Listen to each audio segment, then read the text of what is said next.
In this segment, you will have a chance to think deeply about how learning in health and physical education is student-centered and skill-based.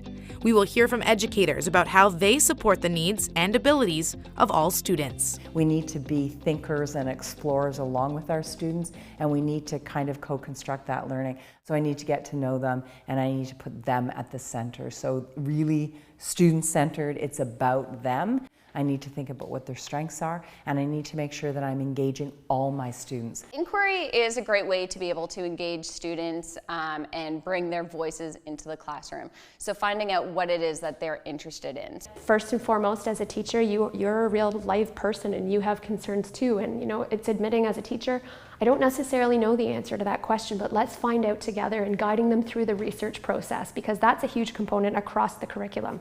If students ask me to do a certain activity that I'm unaware of, we do it, and I allow them to explain. We go outside if they want. I give them more involvement and more investment in what we do in our class.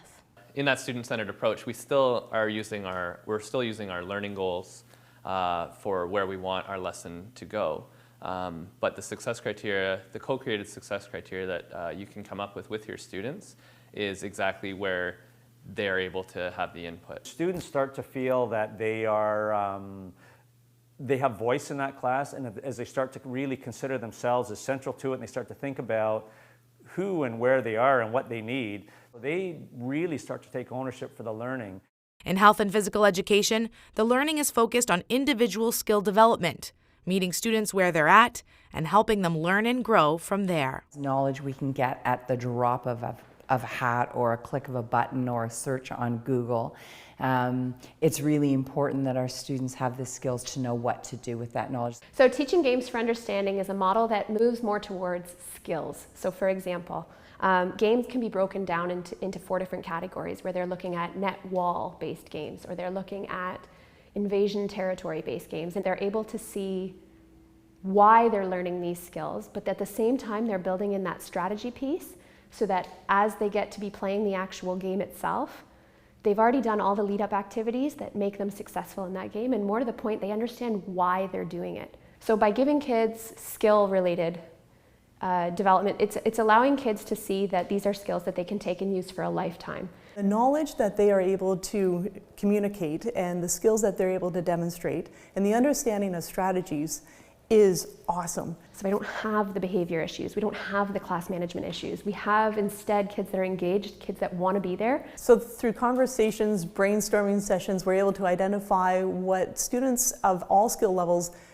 can do to demonstrate the expectations within a teaching games for understanding model, like whatever family of sports we're doing that particular time.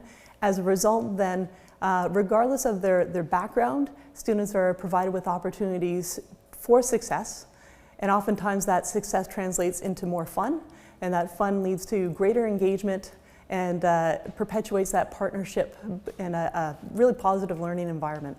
Before moving on, let's take a moment to pause and ponder. What does student-centered and skill-based mean, and what does it look like in your class?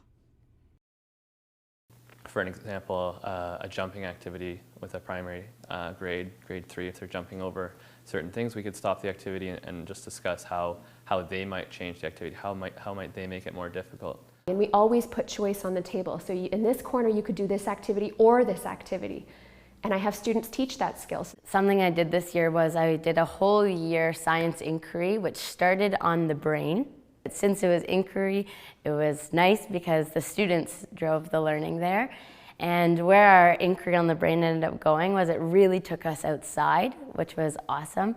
We went snowshoeing and asked questions, we discussed in the snow, and we were bundled up and we were active, and the students led us on route, and we connected to science, talking about life systems and human development in connection to the environment in itself. If you are teaching about Canada's Food Guide and making healthier food choices, having students identify questions that they want to learn helps you make the connections between what you're teaching from the curriculum document to what your students' interests really are.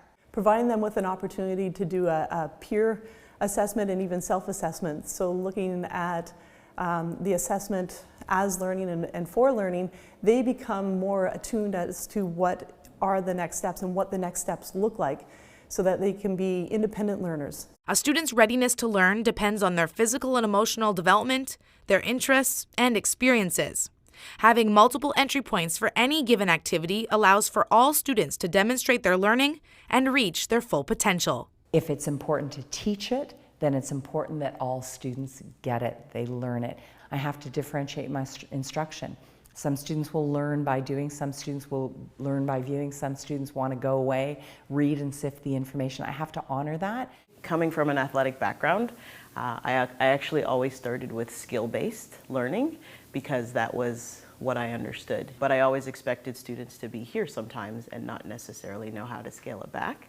And phys ed is supposed to be that place where everybody has access to feeling good. So I think best practice helps you understand about scaffolding and leveling, the skills that students need, and the resources that we have help us do that. It's important to me as a teacher that I provide opportunities for them to demonstrate their learning and make connections to their family, their culture, and how they learn. Creating a learning environment that is student-centered and skill-based reflects students' individual needs and helps them develop skills and habits that last a lifetime. It also gives them the opportunity to practice, reflect, and learn while receiving personalized instruction and constructive feedback. For additional support regarding the health and physical education curriculum, visit teachingtools.ofia.net.